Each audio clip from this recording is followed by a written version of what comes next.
5 façons de devenir votre meilleur ami. Bonjour à tous et bienvenue sur cette nouvelle vidéo. Je m'appelle Soraya, je suis coach professionnel certifié, spécialiste de l'estime de soi. Juste avant de commencer la vidéo, je vous invite à vous abonner à ma chaîne. Juste en dessous, je vous retrouve tout de suite après ça.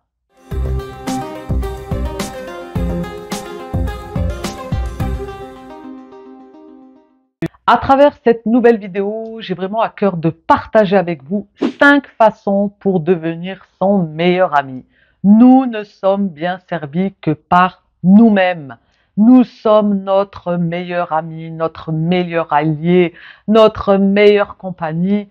Si on ne commence pas par soi, eh bien, ma foi, nous entrons là dans de la dépendance et on ne veut surtout pas cela. La première façon de devenir son meilleur ami, c'est de passer du temps seul. Oui, ce rendez-vous avec soi, seul à seul, face à face.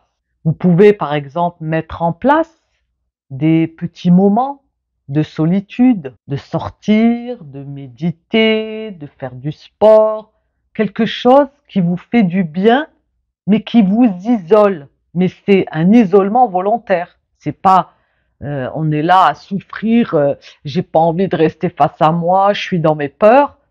Donc bien sûr que là, c'est beaucoup plus difficile. Mais je vous amène vraiment à prendre ce temps avec vous, de le poser. Ça va vous permettre de vous transformer intérieurement. De toute façon, on est avec soi. Donc la meilleure manière de se sentir bien, c'est de se sentir bien avec soi-même avant tout.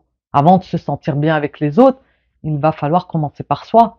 Sinon, on va créer une forme de dépendance, hein. C'est pour ça que cette peur, souvent qu'on retrouve de l'isolement, c'est des peurs qui sont incomprises. On a peur de la solitude, on a peur de se retrouver seul, hein. J'avais d'ailleurs dans un de mes accompagnements une personne qui me disait « Je ne veux surtout pas vieillir seule. C'est ma hantise. Il faut absolument que je rencontre quelqu'un. » Vous voyez, cette obsession de devoir rencontrer quelqu'un parce que je veux surtout pas finir seule. Mais lorsque nous allons plutôt être cette connexion avec soi à travers son meilleur ami, eh bien, on va être beaucoup plus dans l'acceptation et là, on nourrit forcément l'amour de soi. La deuxième façon, ça va être d'apprendre à vous écouter. Écoutez-vous, écoutez à l'intérieur les messages parfois qui peuvent surgir. Soyez à l'écoute. Là, on est à l'écoute de soi, on nourrit cet enfant intérieur, on est vraiment focus sur soi en fait. Il n'y a rien d'autre qui existe que soi. Et ça, c'est vraiment tourné vers l'amour de soi, hein, l'un des piliers de l'estime, parce que quand nous allons être à notre écoute, eh bien, il va falloir avoir ce recul et ce silence. Parce que vous comprenez bien que s'il y a du bruit avec les pensées, avec la négativité des émotions, ce train de vie quotidien, cette routine, on est dans l'inconscient, eh bien, il y a énormément de bruit. Donc, on n'a pas ce recul, on n'a pas cette possibilité d'être dans une écoute approfondie de soi. Il faut du calme. Donc, ce repli sur soi, à un moment donné, cette solitude volontaire, elle va vraiment être bénéfique. C'est vraiment quelque chose que je vous invite à mettre en place. On est mieux servi que par soi-même. D'ailleurs, je vous le dis souvent dans mes vidéos, on est mieux servi que par soi-même. On doit compter que sur soi avant tout. Parce que si vous êtes en train de compter sur les autres, on est toujours dans la projection, dans la dépendance des autres. Et bien sûr, on a besoin des autres pour évoluer, mais quand bien même, nous sommes toujours seuls face à soi. Nous arrivons au monde, on arrive seul, on terminera notre vie voilà, tout seul. Il n'y aura personne avec nous.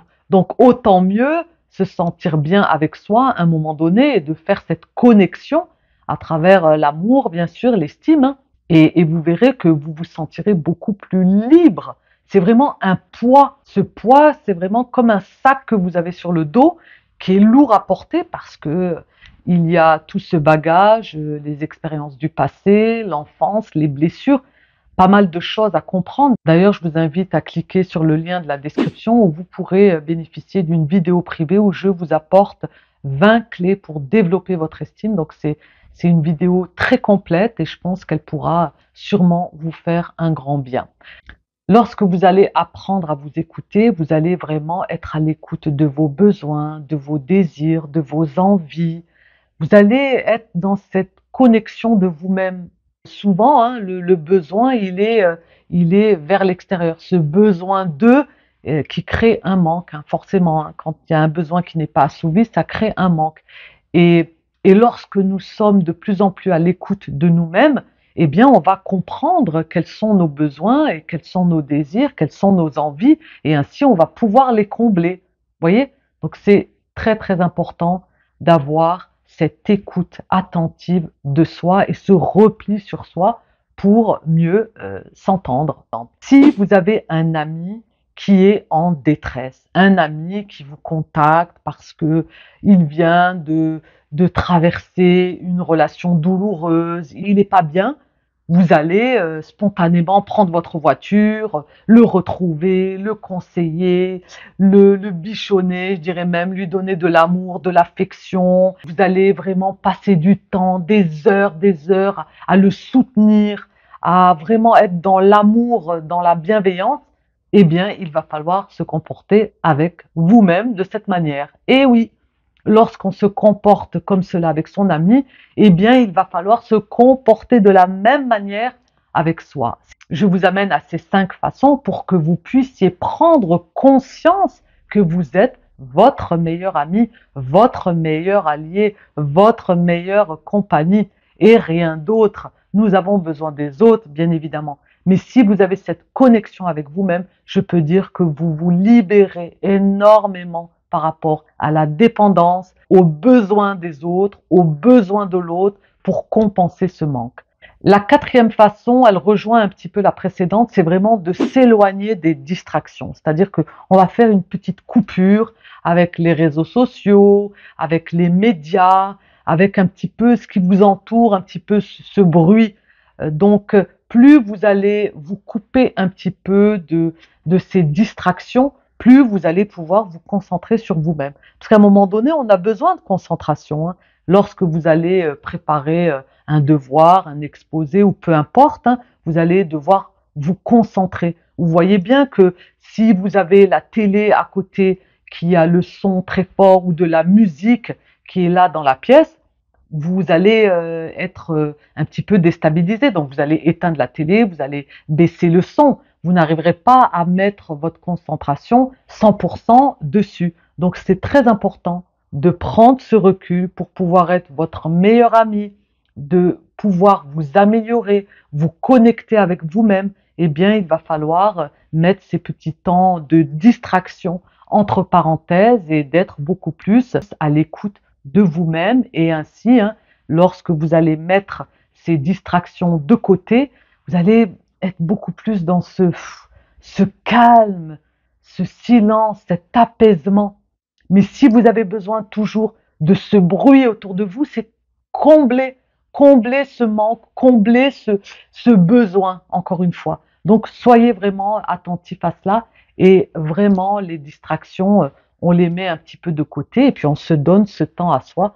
Comme je vous le disais par rapport à la première façon, est vraiment primordial à l'estime de soi. La 5e façon d'être votre meilleur ami, c'est de prendre ce temps de la réflexion. Je vous donne un exemple.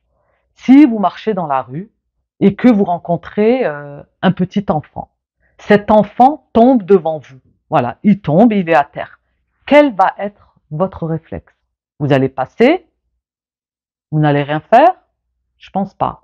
Vous allez vous arrêter, vous allez le secourir, vous allez le réconforter, vous allez lui donner des paroles qui vont le rassurer, vous allez lui donner de l'amour, vous allez être dans l'empathie. Vous voyez, tout cela, eh bien, vous allez pouvoir le faire pour vous-même. Vous allez commencer par vous-même. C'est cela un petit peu de nourrir son enfant intérieur.